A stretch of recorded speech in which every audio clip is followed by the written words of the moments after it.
ಮೈಸೂರಿನಲ್ಲಿ ಖಾಸಗಿ company ಮಾಲೀಕನಿಂದ real estate ಕಚೇರಿ ಧ್ವಂಸ, ಬೆಚ್ಚಿ ಬಿದ್ದ ಸಾರ್ವಜನಿಕರು. 35 ಗುಂಟೆ ಭೂಮಿಗಾಗಿ ಕಚೇರಿಗೆ ನುಗ್ಗಿ ದಾಂಧಲೆ, ಹಾಡು ಹಗಲೇ ಸಾರ್ವಜನಿಕವಾಗಿ ಬಂದೂಕು ಪ್ರದರ್ಶನ. ಮೈಸೂರಿನ ರಿಂಗ್ ರಸ್ತೆಯಲ್ಲಿರುವ ಅಕ್ಷಯ್ ಗೌಡ ಗ್ರೂಪ್ಸ್ಗೆ ಮಾಲೀಕರಿಲ್ಲದ ಸಮಯದಲ್ಲಿ ನುಗ್ಗಿ ದಾಂಧಲೆ.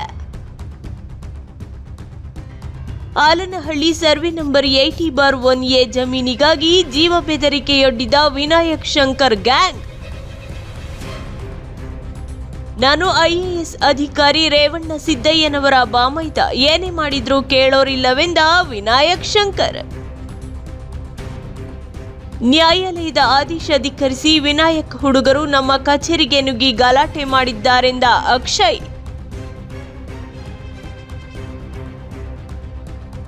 ಹಣವಿಲ್ಲದ ಕಾರಣ ಭೂಮಿ ಬರೆದುಕೊಟ್ಟಿದ್ದ ವಿನಾಯಕ್ ಶಂಕರ್ನಿಂದ ಭೂಮಿ ವಾಪಸ್ ಮಾಡುವಂತೆ ಆವಾಜ್. ಮೈಸೂರಿನಲ್ಲೀಗ ಭೂಮಿಗೆ ಬಂಗಾರಕ್ಕೂ ಮಿಗಿಲಾದ ಬೆಲೆ. ಬೇಕಿದ್ರೆ ಬಂಗಾರ ಸಿಕ್ಕರೂ ಭೂಮಿ ಸಿಗುತ್ತಿರುವ ಸ್ಥಳ ಅಂದ್ರೆ ಅದು ಸಾಂಸ್ಕೃತಿಕ ನಗರಿ ಎನ್ನಬಹುದು. ಈ ಭೂಮಿಗಾಗಿ ಬಡಿದಾಡಿಕೊಂಡವರೆಷ್ಟ, ಕೊಲೆಯಾದವರೆಷ್ಟ ಅಂಥದ್ದೇ ಪ್ರಕರಣ ಇದೀಗ ಮೈಸೂರಿನ ಆಲನಹಳ್ಳಿ ಠಾಣಾ ವ್ಯಾಪ್ತಿಯಲ್ಲಿ ನಡೆದಿದ್ದು, 35 ಗುಂಟೆ ಜಮೀನಿಗಾಗಿ ಹಾಡು ಹಗಲೇ ಸಾರ್ವಜನಿಕವಾಗಿ ಬಂದೂಕು ಸಮೇತ ರಿಯಲ್ ಎಸ್ಟೇಟ್ ಆಫೀಸ್ಗೆ ನುಗ್ಗಿ ದಾಂಧಲೆ ನಡೆಸಿ ಜೀವ ಬೆದರಿಕೆಯೊಡ್ಡಿದ ಘಟನೆ ನಡೆದಿದೆ. ಮೈಸೂರಿನ ಆಲನಹಳ್ಳಿ ರಿಂಗ್ ರಸ್ತೆಯಲ್ಲಿರುವ ಸರ್ವೆ ನಂಬರ್ 80/1ರ 35 ಗುಂಟೆ ಭೂಮಿ ಕಬಳಿಸಲು IAS ಅಧಿಕಾರಿ ರೇವಣ್ಣ ಸಿದ್ದಯ್ಯನವರ ಬಾಮೈದ ವಿನಾಯಕ್ ಶಂಕರ್ ಎಂಬುವವರ ಗ್ಯಾಂಗ್ ಬಂದೂಕು ಸಮೇತ ಅಕ್ಷಯ್ ಗೌಡ ಗ್ರೂಪ್ಸ್ ಎಂಬ ರಿಯಲ್ ಎಸ್ಟೇಟ್ ಕಚೇರಿಗೆ ನುಗ್ಗಿ ದಾಂಧಲೆ ನಡೆಸಿ ಅಲ್ಲಿನ CCTV DVRಗಳನ್ನು ಧ್ವಂಸಗೊಳಿಸಿ ಬಂದೂಕು ತೋರಿಸಿ ಪ್ರಾಣ ಬೆದರಿಕೆ ಹಾಕುವುದಲ್ಲದೆ ರಸ್ತೆ ಮಧ್ಯೆಯೇ ಬಂದೂಕು ಪ್ರದರ್ಶಿಸಿ ಸಾರ್ವಜನಿಕ ವಲಯದಲ್ಲಿ ಆತಂಕ ಸೃಷ್ಟಿಸಿದ್ದಾರೆ. ಇನ್ನು ಈ ಕುರಿತು ಆಲನಹಳ್ಳಿ ಪೊಲೀಸ್ ಠಾಣೆಯಲ್ಲಿ ಪ್ರಕರಣ ದಾಖಲಾಗಿದ್ದು, ಆರೋಪಿಗಳ ಬಂಧನಕ್ಕೆ ಪೊಲೀಸರು ಬಲೆ ಬೀಸಿದ್ದಾರೆ. ವಿನಾಯಕ್ ಶಂಕರ್ ಮತ್ತು ಅಕ್ಷಯ್ ಈ ಹಿಂದೆ ಒಟ್ಟಿಗೆ ರಿಯಲ್ ಎಸ್ಟೇಟ್ ಉದ್ಯಮ ಆರಂಭಿಸಿದ್ದಾರೆ. ಹಣದ ವಿಚಾರಕ್ಕೆ ವೈಮನಸ್ಸು ಉಂಟಾಗಿ ಬೇರೆಯಾಗಿದ್ರೂ ವಿನಾಯಕ್ ಶಂಕರ್ ತನ್ನ ಪಾರ್ಟ್ನರ್ ಆಗಿದ್ದ ಅಕ್ಷಯ್ಗೆ ಹಣ ಬಾಕಿ ಉಳಿಸಿಕೊಂಡಿದ್ರು. ಇದಕ್ಕಾಗಿ 35 ಗುಂಟೆ ಜಮೀನನ್ನ ಅಕ್ಷಯ್ ರವರಿಗೆ ಗಿಫ್ಟೆಡ್ ಮಾಡಿದ್ರು ವಿನಾಯಕ್ ಶಂಕರ್. ಅದರಂತೆ ಖಾತೆ ಕಂದಾಯ ಪಾವತಿಸಿ ಜಮೀನು ವಶಕ್ಕೆ ಪಡೆದಿದ್ದ ಅಕ್ಷಯ್ ವಿರುದ್ಧ ಮತ್ತೆ 35 ಗುಂಟೆ ವಾಪಸ್ ಮಾಡುವಂತೆ ದುಂಬಾಲು ಬಿದ್ದಿದ್ದಾರೆ.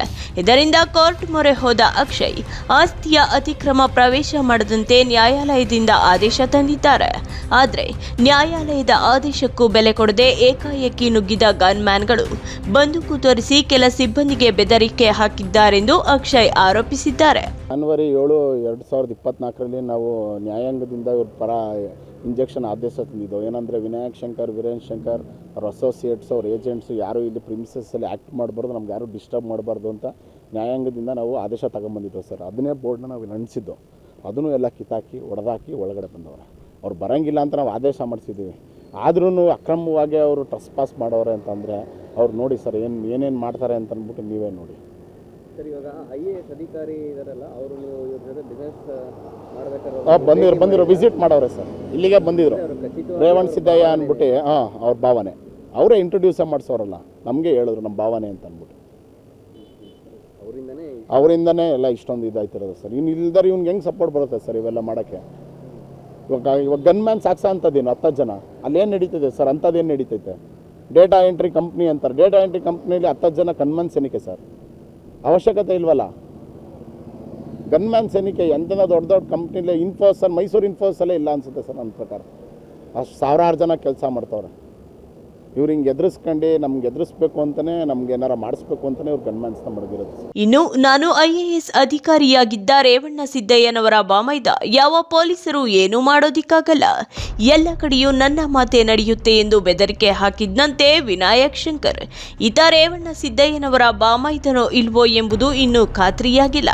ಆದರೆ ಡಾಟಾ ಎಂಟ್ರಿ ಕಂಪನಿ ವ್ಯವಹಾರದಲ್ಲಿರೋ ವಿನಾಯಕ್ ಶಂಕರ್ನ ಬಾಡಿಗಾರ್ಡ್ಸ್ ಮತ್ತು ಗನ್ಮ್ಯಾನ್ಗಳು CM ಸಿದ್ದರಾಮಯ್ಯನವರಿಗೂ ಇಲ್ಲ ಎನ್ನುವ ಮಟ್ಟಕ್ಕಿದೆ ಈತನ ಹವಾ.